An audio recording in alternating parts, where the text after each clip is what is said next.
Business viewers, as most of us in the trading gold are aware, gold is a rare metal used as money and considered to be a hedge against inflation, currency failure, recession, and other uncertainties vectors. The fluctuation of gold price is affected by many factors. The US dollar index, let's say, is one of them. If you are considering whether to invest in gold or have already invested in gold, it is essential to understand the close relationship between the price of gold and the value of US dollar. Grasping the relationship between gold price and US dollar index can help make the most advantageous investment decisions for you. This is MNC Business and you are on eBus with Monex Investindo Futures.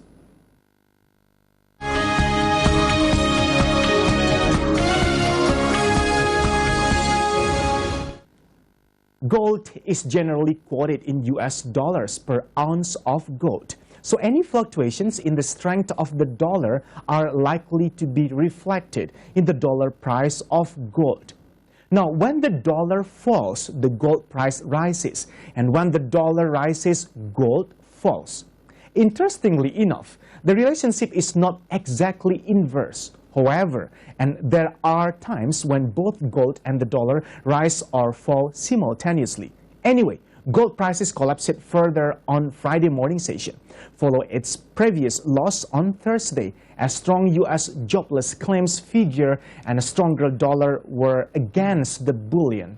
What can be noted here? Before we discuss about it, we have the short report for you first.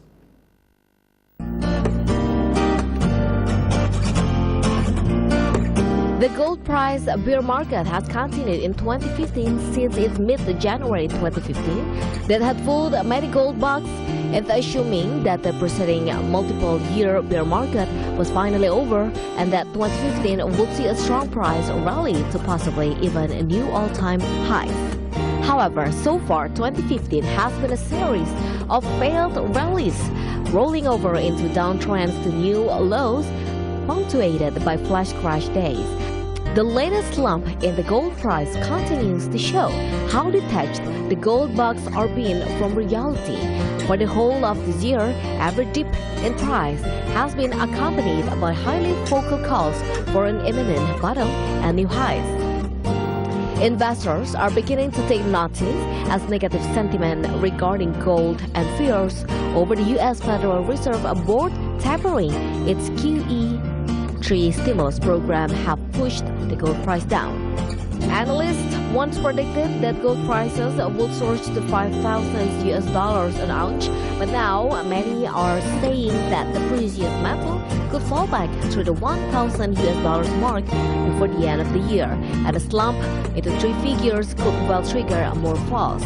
The US dollar has been gaining in value on the back of consistently positive data on the economy, which spells bad news for gold.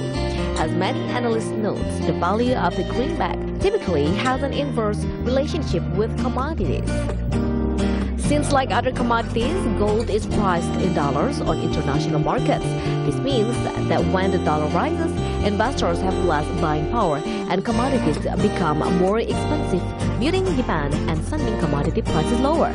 But that is not the only reason that gold sinks with the dollar surges. The economy suggests that the decline in gold price is also a product of investors re-evaluating the real price of the metal in response to currency movements. Essentially, if the dollar increases, so does the nominal value of any asset quoted in dollars. But if this runs counter to investors' perception of the market, they are likely to sell to ensure they are not caught out later. What can be predicted and outlooked from the recent gold price movement and where investors must position themselves? MNC Business Report for MNC Business.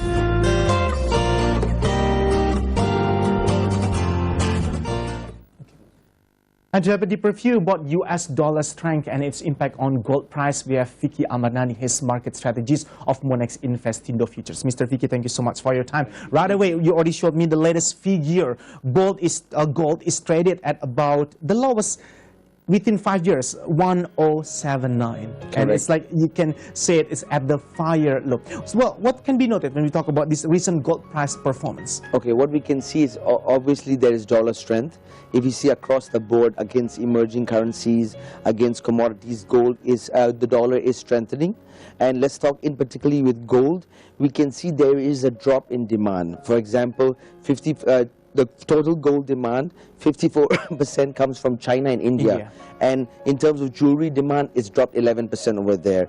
But maybe another interesting point I'd like to make is one of the drops also because of electronic trading, because big hedge funds, institutions which are actually selling gold, shorting gold. See, when you talk about paper trading, you can benefit from a rise in price, also from a decline in price. So these hedge funds, institutions are shorting gold, selling gold, and trying to benefit from a drop in price. If you see recently, the hedge funds that are shorting gold has increased to a very high level as well. That's impacting it as well. The Fed looking to hike interest rates means a stronger dollar. If a country hikes its interest rate usually, and the economy is on track, the jobless claims came out better, economic data in US coming out better, means a stronger dollar. That is also hurting gold. Another interesting point to note also was that gold was seen as a safe haven when there was, 2 weeks back when there was issues about Greek, about China, that the economy is overheating. People expected that the gold would strengthen, but we did not see that strength. Now the safe haven currency has become the Japanese yen or the dollar, not the gold. Or gold is not even seen as a diversified asset at this point. So actually there is no positive catalyst for gold. That's why we're seeing this declining drop, and maybe most investors are waiting for a rate hike. Let the US hike the rate first, let's see the impact on gold, then let's buy gold. So everyone has a wait and see approach on gold at this point of time, or traders or short-term traders are more of selling gold than buying gold at this point. No, given that situation, is it still relevant to see or address gold as the safe haven? Because turns out that people are not into gold, at least for the time being. And to what extent should have another extension of waiting from this kind of the Fed plan to hike its interest rate? We can continue after this one, Mr. Vicky. Make sure you are still with us on Economic Buzz with more next Investing the Futures. We are discussing about US dollar strength and its impact on gold price.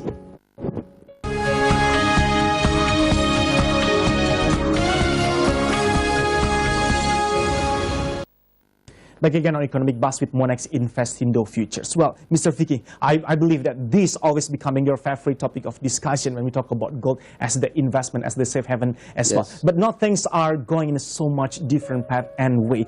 I'm interested in your statement. You said, like, basically, for the time being, again, underline for the time being, not much can help when we talk about gold. Correct. No single great catalyst in terms of helping gold to gain its reputation again. Even when we talk about gold breaking its lowest level, it has this kind of falling knife pattern, meaning that it already have this kind of dramatic decrease or decline. Catch a falling knife. I cannot catch the falling knife. What can be done under this kind of situation, especially when I already start investing in gold? Correct. Okay, maybe just as a summary first to understand what do I mean by there's no positive catalyst for gold.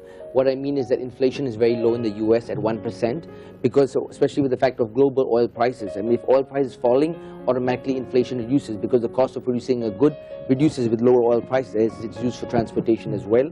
So there's low inflation. The US economy is on track. Economic data is better. As we know, US and gold have an inverse relationship. So stronger US data means stronger dollar, means weaker gold price. And also, gold is no longer seen as a diversified asset or a hedge, because now we can see when things are uncertain, like we saw 2 weeks back with Greece and China, the gold still didn't rally much. So with all these factors in mind, there is no positive. And maybe one more factor to add, a lot of investors see that gold price is dropping, and besides that, they notice that gold doesn't pay you any dividend. You do not receive any interest or dividend. Because of that, you can see previous years when gold has fallen over 20%, you see the US stock market rally over 20%, because people have been shifting from gold to US stocks. They've been moving to US dividend stocks, which give dividend of 2 to 3%, much higher than the current USD interest rate of 0.25%. And they have a belief that, okay, while I hold this US blue chip stock, I know 10 years down the line the company is going to still be there. Let's say, for example, Microsoft, Caterpillar, big blue chip companies. We know 10 years down the track they're still going to be there. Meanwhile, I'm getting a dividend of 2 to 3%, much higher than USD interest rate, rather than buying gold, which is continuing to fall because of no positive catalyst, and I don't even earn interest on it. During the break, you shared with me that given this kind of situation, the option will be either stay away or sell. Okay. So which one you more strongly suggest? Okay, this is an interesting question. When I meant for sell, this is more for short-term traders. Short-term traders who trade on, like, let's say 1 hour, 30-minute or 4-hour charts. For them, it's just on a certain rally sell. On a certain rally sell. So when I'm saying this is more for maybe people who trade on the derivative market or margin trading, buying gold at this level is a little risky when the market continues to break new lows. On a certain rally, I would be more comfortable selling than buying. But let's say if you're talking about investors who are looking to buy gold with a 2 to 3 year horizon, you can use some gunpowder or start accumulating gold at these levels. But maybe another way of sort of seeing how the market reacts is to wait until US hikes interest rate, because my view is that US cannot continue to hike interest rates very aggressively, because that's going to hurt the long-term mortgage market. So if I think we're going to see 1 rate hike, maximum a 2 rate hike of 25 basis each, then we're going to see a pause. When US is under that pause, gold can regain that momentum. But meanwhile, maybe investors who are looking at gold can wait for that first US rate hike to see where does gold settle. In short, if I were a long-term investor, what kind of added value I can expect from gold? Okay, if you're a long-term gold basically buyer, I would say, look, inflation now is at 1%. Can it remain at 1% forever? No. We're going to eventually see US facing higher inflation. Okay, Pak Vicky, let's continue our discussion later. Sure. More on the discussion about US dollar strength and its impact on gold price with Monex Investindo Futures will be brought to you soon. Stay with us on the Economic Buzz. Watch our live streaming also through okzone.tv and sidonews.com.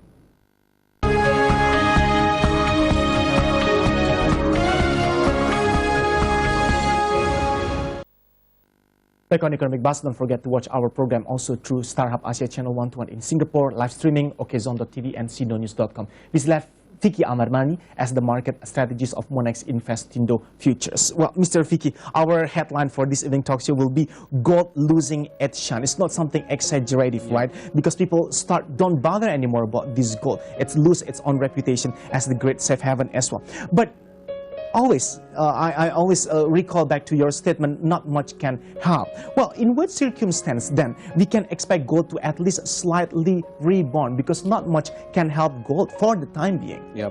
Okay, I mean, that's a good question. I do not see US economy to improve very quickly. So when I say that, means that I see economic improvements in economic data, but as the Fed hikes the interest rate, the pressure is going to add on the US economy. Therefore, they cannot continue to hike interest rates. What I mean by that is, I don't see the interest rate going to like 3% in the next 1 year. It's going to be a very slow, calm market. If you see, from the 2008, now in 2015, 7 years has passed and the US has not hiked interest rates. They're really waiting for the economy to be ready. So even if I see over the next 1 year, I see a 50 basis hike and then a pause. When that pause is going to occur and they say no more US rate hike, then we can see a bit of weakness in the dollar and a rebound in gold. But meanwhile, overall, the trend is dollar strength. How long can we expect from this kind of pause phase or moment? I think we're going to see 1 rate hike this year and another rate hike before the mid of next year.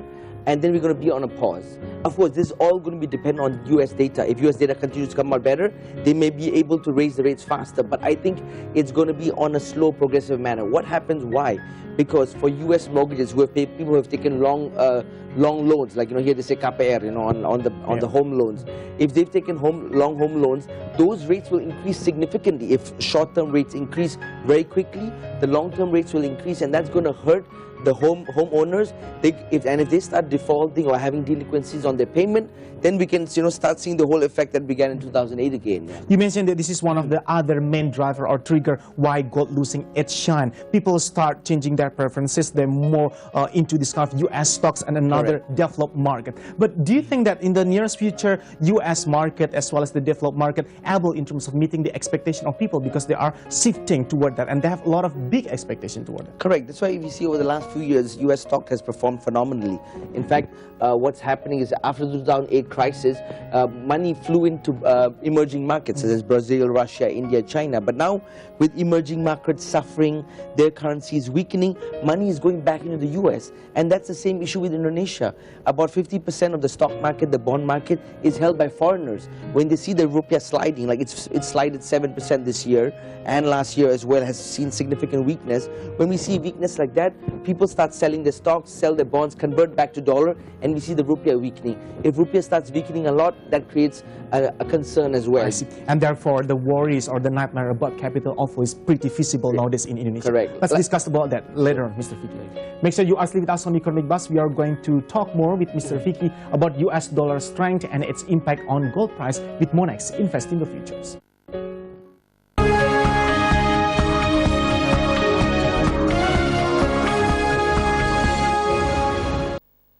Back again on Economic Buzz with Monex Invest Indo Futures. Pak Vicky, further to our conversation earlier, and this is also strongly relevant to our news just now about the government best effort in terms of bringing more investors to start investing in Indonesia. They keep promising that Indonesia is still somehow becoming the good destination of the investment. Right. But the reality also saying that investors, especially the foreign one, the global investors, they start losing faith on us. They are exhausted of this kind of weakening rupiah. How do you say on this? Correct. I mean, as per our discussion during the break, I mean, if you see rupiah, like say, for example, in 2011 against the dollar, it was 8,600 rupiah. Ever since then, now we are at a 17-year low at about 13,460. That's a 55% weakness over the last 4 years.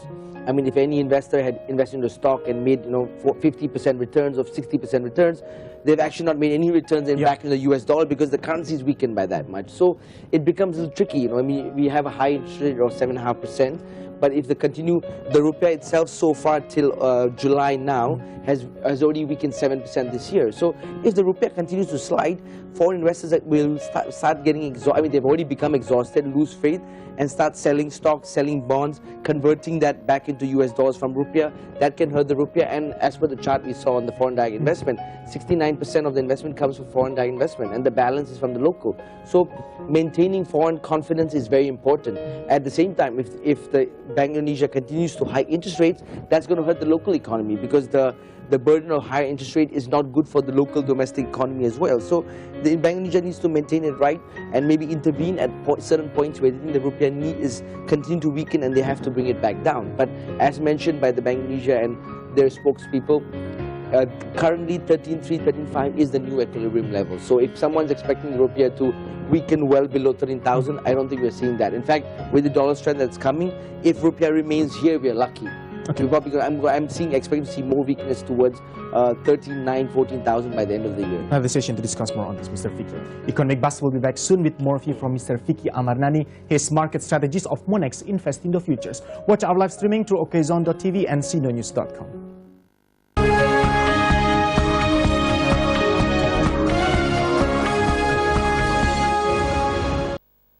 Back again on Economic Buzz, this is MNC Business Channel and Monex Invest in the Futures. Mr. Vicky, there are always several common myths about gold, which make gold always be interested to be discussed frequently, including this kind of allegation, allow me to use that word, allegation that gold price are basically manipulated. When we talk about the current situation, given the recent circumstance, what are the things being manipulated regarding this kind of gold price? Or do you believe in that? How do you comment on that in the first place? Okay, that's an interesting question. I think maybe two important factors we can look at. Okay, before I go to that, firstly, the gold market is very huge. I mean, no one trader can go in and start manipulating the market. But maybe what they mean by that is paper trading. Previously, gold was heavily, the gold price would be determined by pure physical demand and, demand and supply from physical. But now paper trading has become a bigger component than the physical part. So now what happens in the electronic market becomes a big influence over the price of gold, the international price of gold. So because of that, people believe they can be manipulated. For example, now hedge funds start coming and shorting gold. They start selling gold aggressively, right? Because in the futures market, you don't have to only buy, you can also benefit from selling and the price declining. So a lot of hedge funds have been shorting gold. So maybe that in a way that could be seen as manipulating the market, but that's a free trade as well. That's the way the market mechanism works. So maybe paper trading is now becoming a bigger component. And maybe second thing is gold is impacted by US data. I mean, sometimes people believe that this US data released by the government is tweaked by the government. You know, they have revised data. Yeah, that prejudices always. Or always. sometimes when they post the inflation data, they don't post the core, the main components that would show high inflation to keep everything calm, and that shows low inflation that impacts the price of gold. So sometimes data released, US data released, may not be illustrated in the right manner, which is showing incorrect data, and then that impacts the price of gold. And here comes as well. the myth of the price manipulation comes. One more session to conclude, Mr. Vicky. Make sure you are still with us. We still have one more segment on eBus with Monex Invest in the Futures, discussing about US dollar strength and its impact on gold price.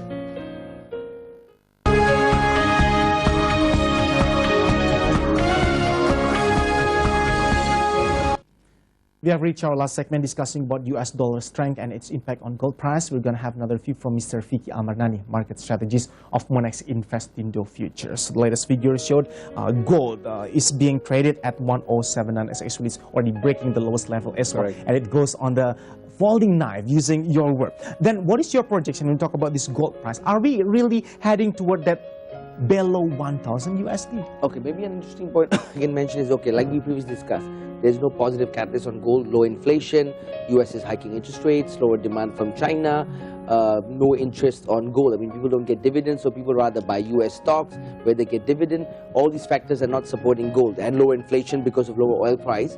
But in addition to that, an interesting point to note with gold is that for big gold producers like Gold Corp, their cost of producing, actually pulling out the gold is $700, but with all the transportation costs, running their companies, paying all employees their salaries and all the administration fees, their cost is about $1,000 to $1,100 per troy ounce, and we are around there, about $1,079 per troy ounce.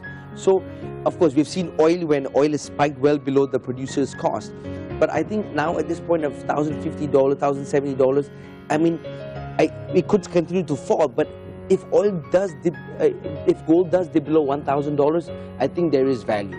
I definitely see our value. main agenda for this evening talk show is about gold, USD, and oil. Now move to USD. Do we still see, let's say, further strength on the USD as the currency, and against which currency will it be? Definitely. I mean, maybe a good way to see the dollar strength is the USD index, which is currently at 96.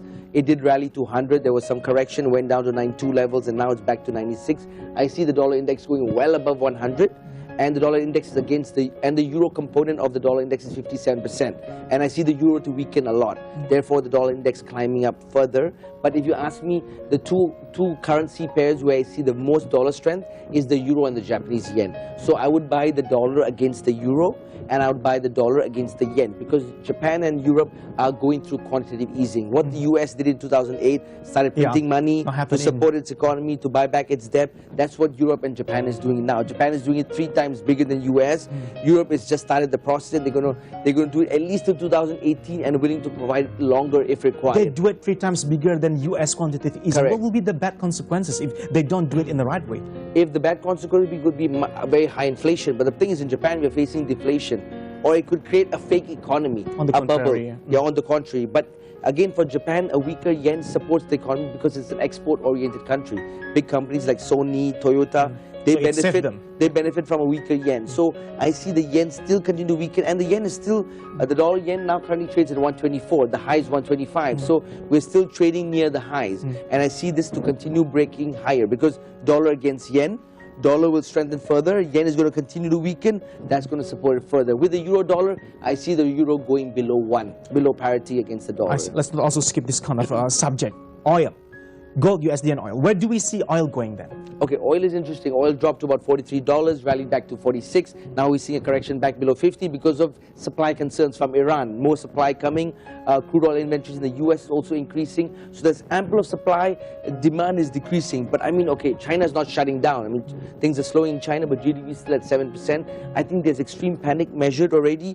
A lot of oil producers are losing money with oil at $48. So now there's ample of supply, according to me, which will take 12 to 18 months. But eventually the oil companies will start shutting down because they cannot perform at these levels.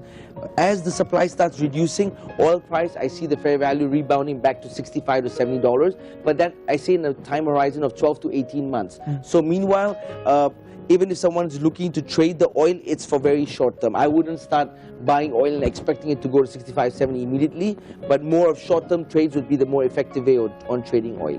When we talk about this whole impact on Indonesian economy, especially Indonesian business investment as well, how to position ourselves as either the investor or trader when we talk about the current situation? Correct. Okay, let's talk about traders. Traders who are trading short term, you have to bear in higher volatility. High volatility means I would suggest stick to short term trades like day trades. Holding position overnight can be quite risky when markets are uncertain.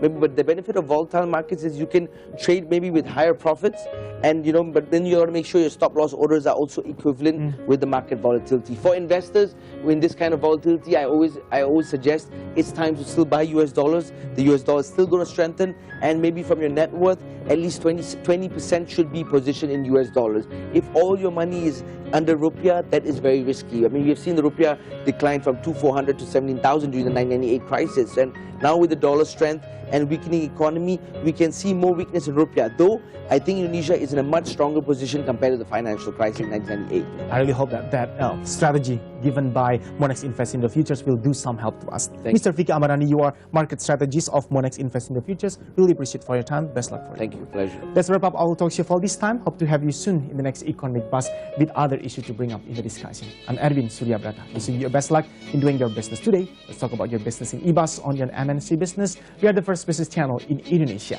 Have a nice weekend.